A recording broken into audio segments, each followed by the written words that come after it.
and welcome to ABC. You are watching ADDIS Dialogue. I'm Celestine Namso. My guest today is the African-American Dr. Derrick Samuels. Is founder and president of Derrick Samuels Leadership Institute. He is a passionate speaker, a business consultant, author, and transformational leader, to mention a few. He embodies the skill, integrity, vision, and drive to become one of the most inspiring thought leaders. His current published book, The Power of Movement, provides inspirations to achieve one's goals. Soon to be published are two books entitled The Audacity of Inconvenience and The Slave of the Immediate. Dr. Derrick deploys hard-won experiences to help others understand their strengths, unlock their potentials, and achieve their goals. He has mentored many more to achieve their second and third degrees. Stick to ADDIS Dialogue and find out what Dr. Derrick Samuels has on the plate, and enjoy the show.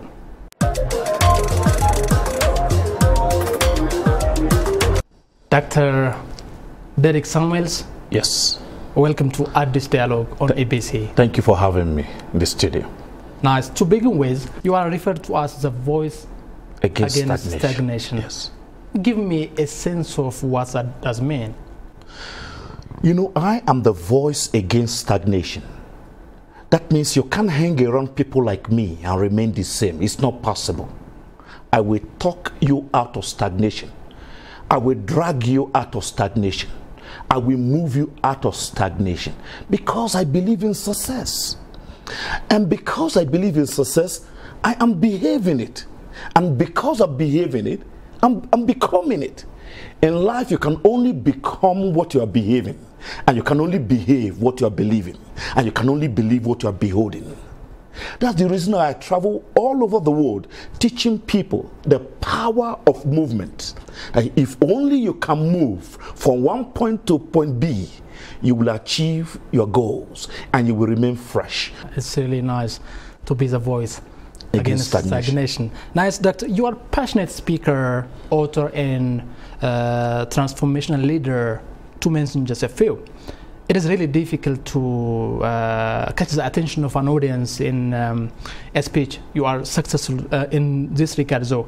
But I want you to tell me where that passion of speaking in front of many people come from. First, I want to begin by saying that there is power in problems, there is power in poverty. And that's the reason why I want to educate the youth in Africa to understand. Now, no matter the challenges that they go through in life, there's power in what they are going through, if only they can see from a positive point of view. Why am I telling you this? Because I went through a very difficult time in life. I was born in Nigeria, raised in Nigeria before I relocated to the United States.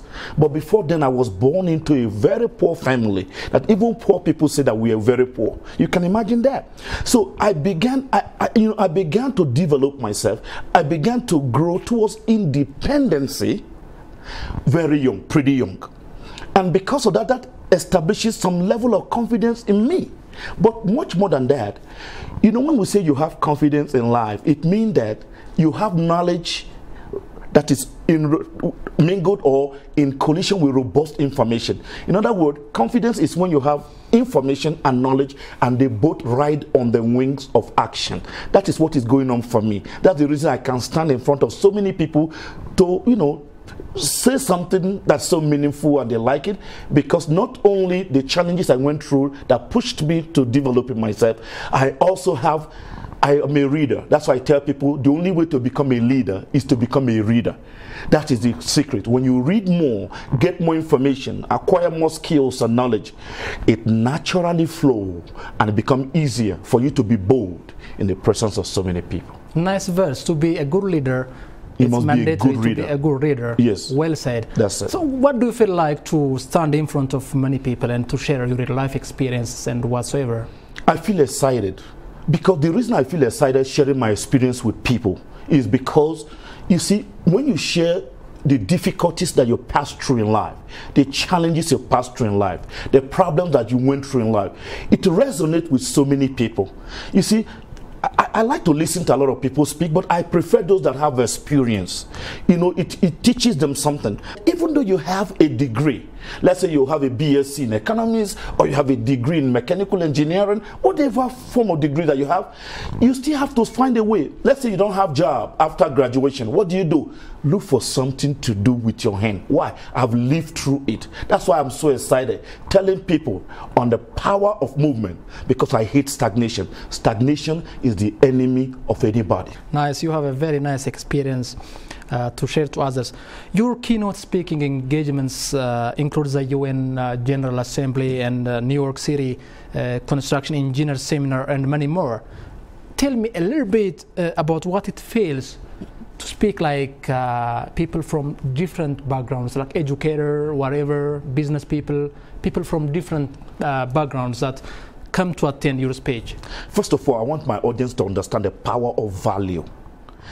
You know, I teach people here, especially in Africa, the youth, to place value on the little they have. Don't despise the little you have. There's power in the value that you bring to the table.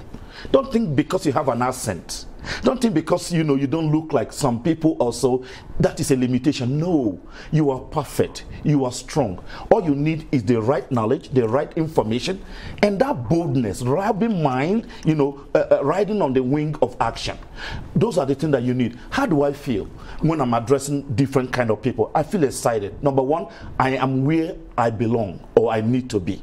That is where success begins. Success begins when you are where you should be and you begin to develop yourself towards that, and you begin to deploy yourself and also find a strategy to sustain that. That's exactly what I'm doing. It's pretty fantastic. Let's now talk about your books. I'm looking at your books, the Power of Movement, the 10 Commandments of Success, How to Scare Failure Away, and The Power of Your Tomorrow, and many more. Yes. I want you to tell me the very gist of your books. Yes. Now, you see, I write, the reason why my books are very unique, I write, I don't even talk, that is, not that I don't read other people's book, but I'm writing myself out there. Because somebody said, and it's very powerful, the secret of great people is in the story that they share. So I have gone through a very, very difficult moment in life, and that brought the best out of me. That's why when I was writing about the power of your tomorrow, I told them in that book, you cannot see your tomorrow and not do something about it. If you're not doing something about your tomorrow, you have not seen it well enough. When you see your tomorrow, you will move. That's why people like us are moving, because we've been able to see it. That's why I tell people like us are undepressible. You can't depress us because we have seen something bigger than depression. We have seen something bigger than ourselves, about adding value, about becoming a force, a voice that can change people, that can empower people. That's why I began to write books like that on the power of your tomorrow. When you see your tomorrow, you will forgive your mistakes of yesterday. The reason why people have not forgiven their yesterday, they have not seen their tomorrow well enough. When you see your tomorrow, the power of yesterday had no power or effect on you. What your uncles, your brothers, your sisters, anybody did to you yesterday is past. But when you see your tomorrow, you move with that strength, with that energy. So energy in me to write, to read, to speak is from within. How? Because I've been able to capture my future, which is called tomorrow. That's why I encourage my listeners, if you're going to make a meaning in life, focus on tomorrow. It's very important, because the energy you have today is your ability to conceive the power and the idea that you have to change whatever that is around you, because it's about the future. Well, the audacity of inconvenience, yes, and the slave of the immediate are coming up. Yes. So what do we expect from those books? You see, when I talk about the audacity of inconvenience, I love that, because look at Dubai. Where was Dubai about 15, 20 years ago? It was not in the map of relevance. It was in the map of the world, but not in the map of relevance. But today everybody is going to Dubai. Over 10 million people visit Dubai every day. But what's every year? What is going on? Because they built Dubai on the platform of inconvenience. It was built on, there was no, it was built on desert, no, lack of vegetation. But they built high skyscrapers. The most beautiful airport is there. Think about that. Everybody's going there to shop. Why? They built it on the platform of inconvenience. That's how life is. You can't wait until it is convenient for you to act. Those who appreciate the power of inconvenience, because I tell people, through discomforts, you come out of discomforts. Look, if if you want to enjoy more comforts in life, you have to appreciate the power of discomfort. You have to appreciate the power of inconvenience. That's about the power of inconvenience. Now let's talk about the slave of the immediate. A lot of people are so encumbered with the challenges they go through today that they forget tomorrow. That is the slave of being a slave of the immediate. Or do you know that some people are slave of their age? They live their age instead of living their life. Sure. They become a slave of the immediate. You know that some people are slave of the challenges they go through, the disappointment. They are so disillusioned, they are so discouraged at the moment. Why? Because they are not looking at the future. That is being the slave of the immediate. People need to be free. People need to be empowered. People need to be reminded. People need to be re-engineered so that they can be rejuvenated, so that they can be revived for a greater future. That's what we're talking about. It's really interesting to get into the very gist of your books, Dr. Derrick. Before moving to other questions, I want you to tell me what really is motivational speaker mean to you? You know, I love motivational speakers, but more importantly, I love those that have narrowed their message to specific, especially tailored towards their experience. You see, I'm an empowerment speaker because my goal in life is to move people. That means that you cannot be sleeping around me. I will not allow you. That's why they call me the obstacle against those on their way to an average life. If you're on your way to an average life, I'm your obstacle. I will block you. That's the reason why I've helped over 100 people finish their PhD. Why? You can't hang around me and be thinking the same thing. No. Each year, there must be something different that you are doing. New strategies, new approaches, new way of doing things. Because we're supposed to be dynamic people. We're supposed to be creative people. We're not supposed to be mourning our yesterday, crying over what happened yesterday. We are programmed. You see, the reason why your two eyes are in front of you is for you to look forward, not backward. That's exactly what we are doing. That's what exactly I'm teaching. And that is what it means to me, to be an empowerment, a motivational speaker. Seeing people, watching people, helping people, uplifting people, encouraging people, and moving people out of where they are to where they should be. That's who I am. Nice. Dr. Derrick, you are also known to help others understand their potentials, unlock their strengths, and achieve their goals. But the thing is, I want you to tell me where that virtue of philanthropic intervention has come from. It would be rather difficult for others to be by the side of people so that they could be successful at the end of the day.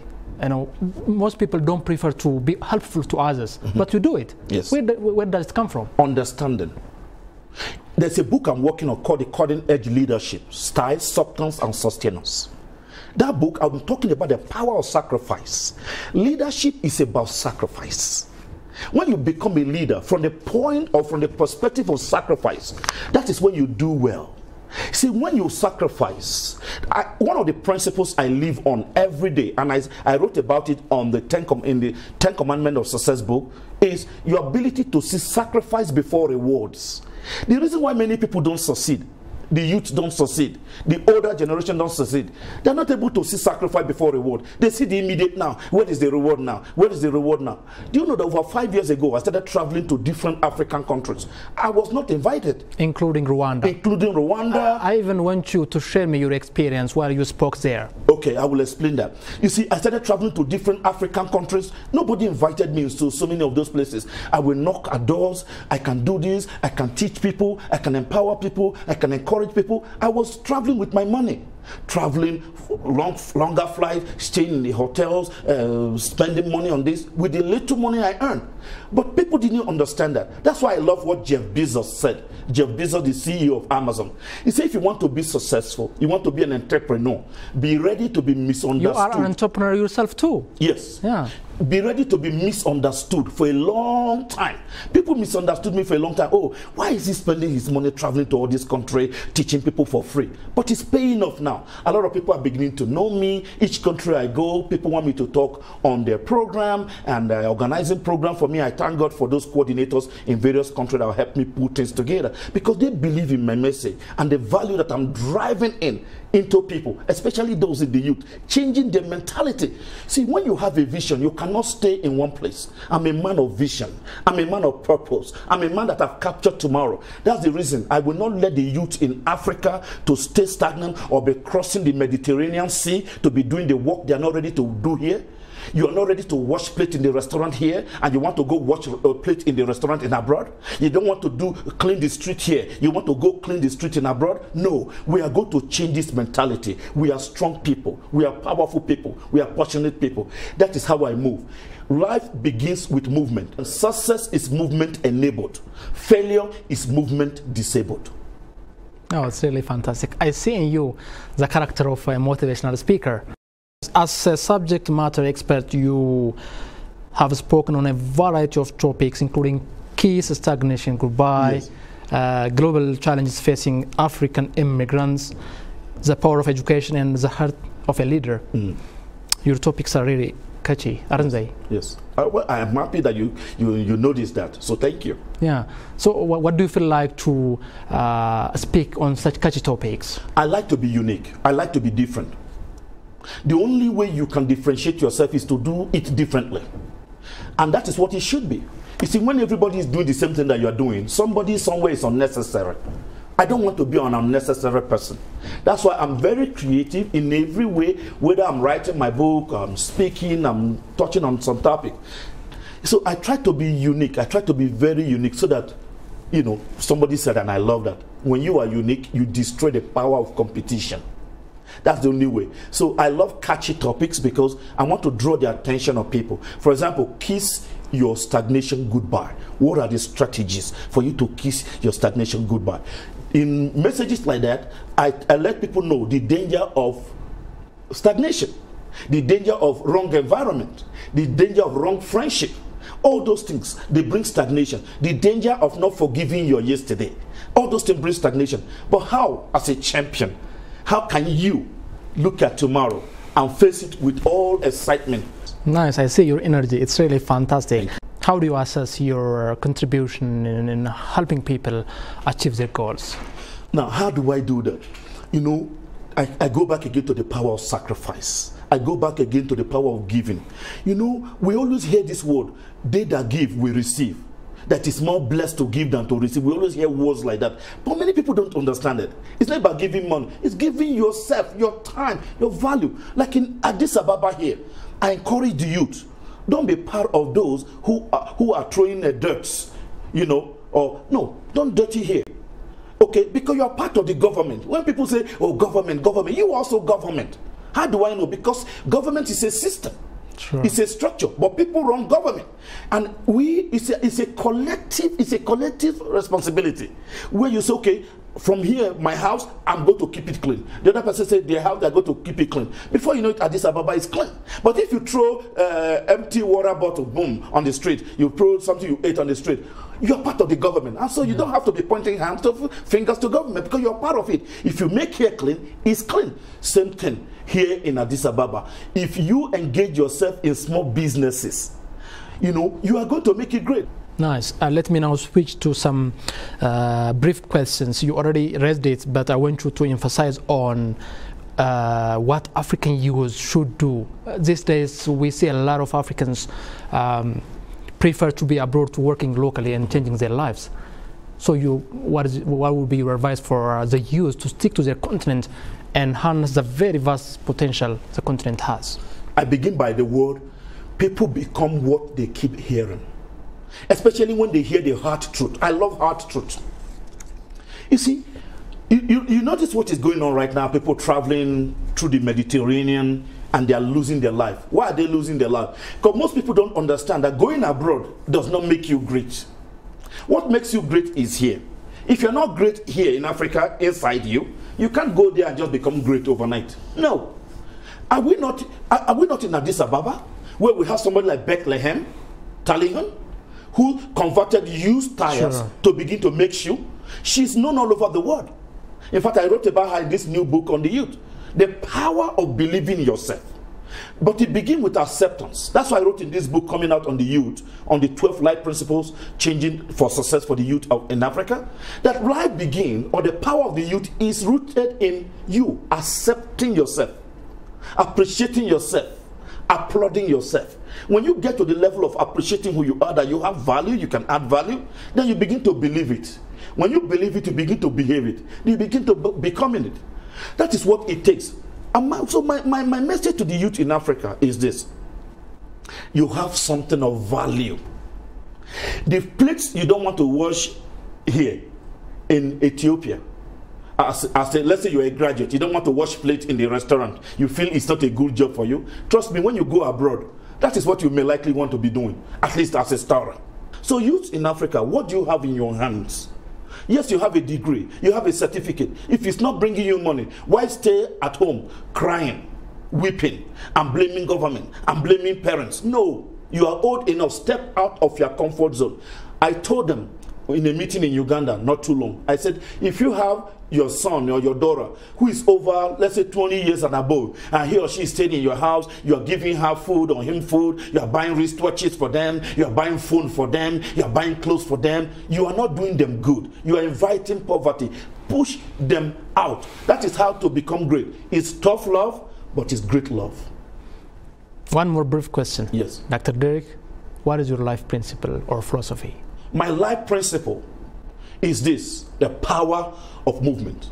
If you can move, there is a future for you. What is movement? Developing yourself. What is movement? For you, maybe movement will be going back to school. That may be movement. Maybe your movement is diversifying your portfolio. Okay, let's say you even work in a corporate organization. What happens if you're fired from that organization? You're let go. Or what happens if that organization is closed down?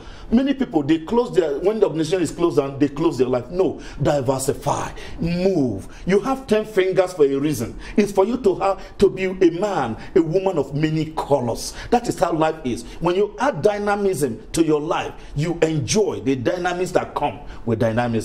That's exactly my philosophy. Always see sacrifice before rewards. That means you have to sow before you reap. It's very important. Well, finally, what is your impression about Ethiopia and of its people? This is my second time back in Ethiopia. There's one thing I love about these people. You can trust them. It's very rare in any nation. The first time I came here, the hotel I stayed, they said to me, oh, you don't need to pay now, don't worry, we trust. I was like, really? They are so trusting. But again, what I've seen, the little I have experienced here, the youth are very engaging. The youth want to succeed. But they need people like us to let them know that you can start somewhere. You don't need to have a big office to start. You can start in your various homes with your business. I challenged them yesterday in the Rotary Club with the youth. I told them, look, some of these businesses you hear about in China, they started in their homes. Some of these big businesses you see here in the US, they started in their homes. So appreciate the little you have. I was even telling them, some of you can be a baker. Let's say you know how to bake bread or bake a cake. You don't need to have an office. Just look for how you can be supplying bread to people in their houses. Just package it, brand it. That's my goal. I want to be able to help. I want to be able to extend the virtue that I have, the value that I bring into, especially the youth in Ethiopia, encouraging them and empowering them that they need to be packaged to be bought. They need to be positioned to be found. That is what I have for them here. But they are nice people, they are great people, and I'm looking forward to a fruitful relationship with them. Dr. Derrick Samuels? Yes. It's really a pleasure having time with you. Thank you. Thank you very much indeed for sharing us your insights. I appreciate that. Thanks for having me. I'm so grateful. You're welcome. Thank you. Thank you. Appreciate it. Enjoy the rest of your time. Oh, definitely. Thanks. Thanks.